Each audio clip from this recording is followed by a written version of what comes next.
The POCO F7 series is out, and while the Ultra variant is surely an interesting addition to the lineup, what we're gonna talk about today is the new POCO F7 Pro. Equipped with the flagship Snapdragon 8 Gen 3 chipset, a stronger build, and a larger battery compared to last year's F6 Pro, the POCO F7 Pro indeed brought several upgrades. However, it also came with a price increase because it now costs about 1,000 pesos more. With that said, does the POCO F7 Pro's feature set justify the higher cost, and how does it fare against its predecessor? Hi guys, it's CJ here of Yugatech, and here's our comparison review of the POCO F7 Pro versus the POCO F6 Pro. So without further ado, let's get right into the video.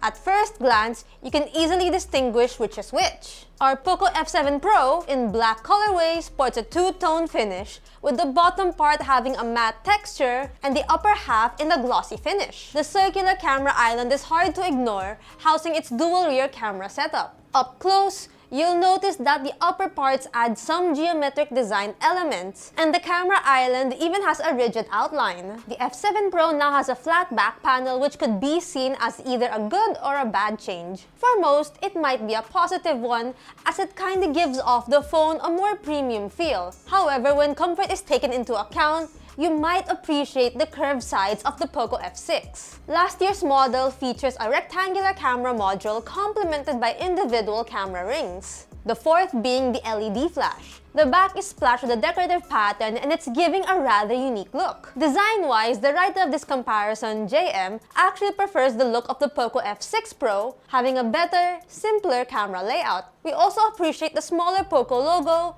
plus its unique pattern definitely made it more interesting to look at. The POCO F7 Pro's design, though generally decent, doesn't quite resonate with many of us. It does counter with a stronger build quality thanks to its IP68 rating that offers dust and water resistance. The F6 Pro is left with an IP54 rating that only offers resistance against dust and splashes of water. While many of us would agree that the POCO F6 has a more appealing design than the new model, design is still subjective. And with the POCO F7 Pro offering a higher level of ingress protection, it definitely secures a point in this round.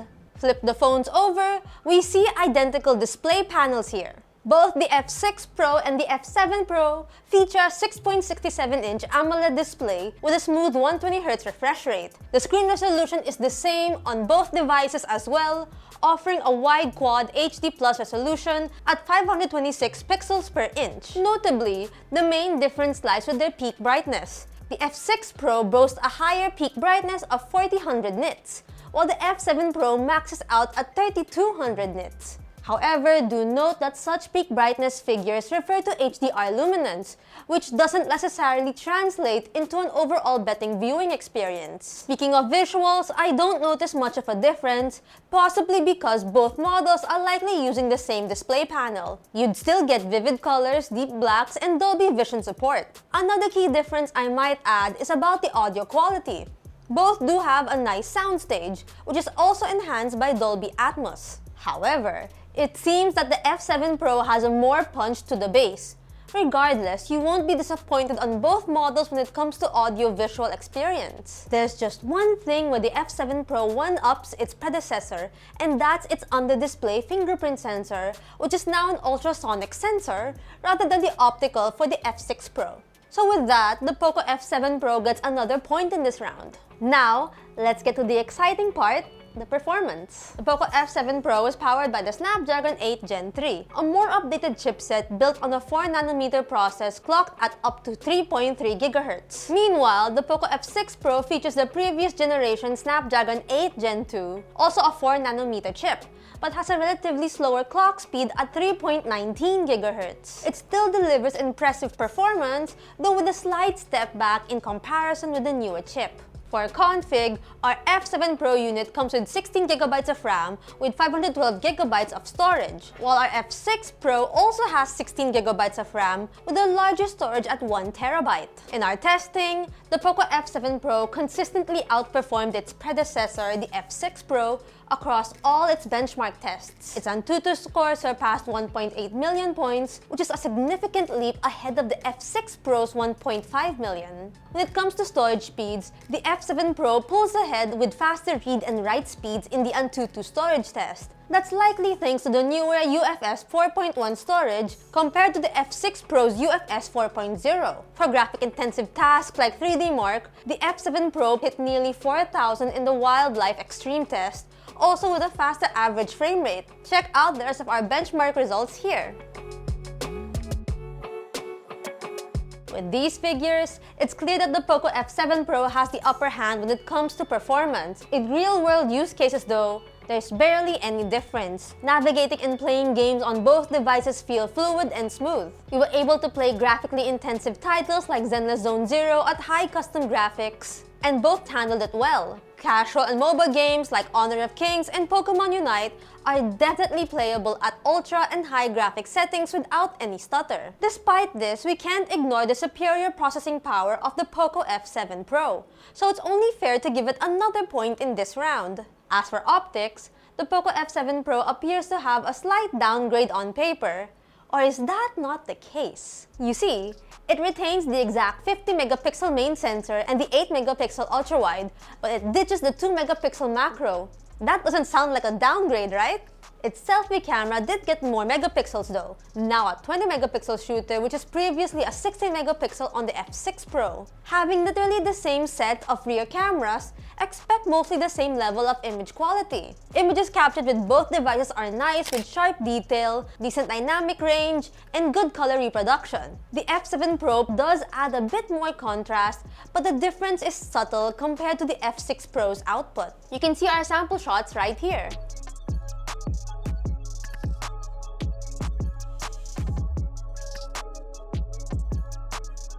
What I did appreciate is the addition of the dynamic shot feature, which looks the same as the live photos on the iPhone. As for videos, both phones can shoot at up to 8K resolution at 24 frames per second, and the quality is really great in bright environments. The F7 Pro is a bit better in low light, but the F6 Pro still does a good job overall. Since both devices have similar camera performance, I'll give each of them a point this round. Battery-wise, the POCO F7 Pro packs a larger 6,000 mAh unit as compared to the F6 Pro's 5,000 mAh capacity. The latter does have a faster charging speed at 120 watt, while the newer model supports 90 watts of wired charging. Based on our experience, both devices easily last more than a day with regular use. However, if you are a heavy gamer like me, expect about half a day's worth of battery life. The larger battery did help improve the F7 Pro's overall runtime. In our PC Mark test, the F7 Pro lasted 15 hours and 59 minutes.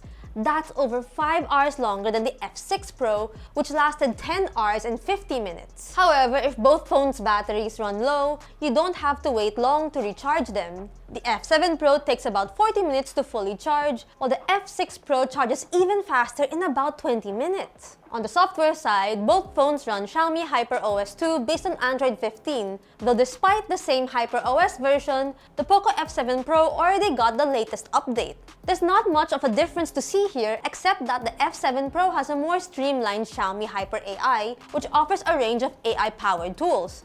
The F6 Pro does have the same AI tools, but you'd notice the differences here and there, especially in UI. A nice improvement we notice is that the overflow menu on the F7 Pro now has a proper blur effect, as you can see in the shot. It looks better, although I'm not sure if the blur effect is used in other parts of the interface. When it comes to the update policy, the POCO F7 Pro edges out the F6 Pro, offering 4 major OS updates and a solid 6 years of security patches. The latter is a bit behind with just 3 major OS updates and only 4 years of security support.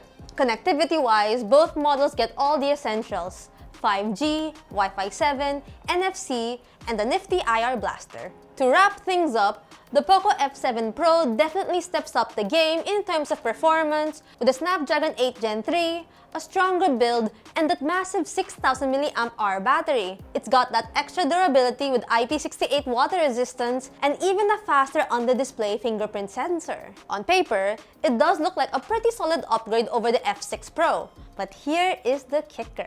It comes at a higher price starting at 27,999 pesos for the 12GB plus 256GB variant, while the POCO F6 Pro starts at 26,999 pesos for the same config. While you're getting more performance, the differences in key areas are subtle at best, and its design is a bit downgrade in our opinion. So if you're after raw power, longer battery life, and some extra durability, the POCO F7 Pro is a worthy investment. But if you're good with the same great display, solid performance, and a visually more appealing design, the POCO F6 Pro still holds its own and at a lower price. It really comes down to whether those incremental upgrades are worth the extra cost to you. At the end of the day, both phones punch well above their weight, and whether you choose the F7 Pro or stick with the F6 Pro, you're getting a great device either way. But hey, which one would you get? Would you get the F7 Pro or the F6 Pro? Let us know in the comment section below. If you find this content helpful and informative, give us a thumbs up. Subscribe to the channel, hit that bell icon to get notified of our future uploads. Don't forget to follow us on our socials and digitech.com for the latest tech news and reviews. Once again, this has been CJ, and I'll see you guys in the next video. Bye! See you later!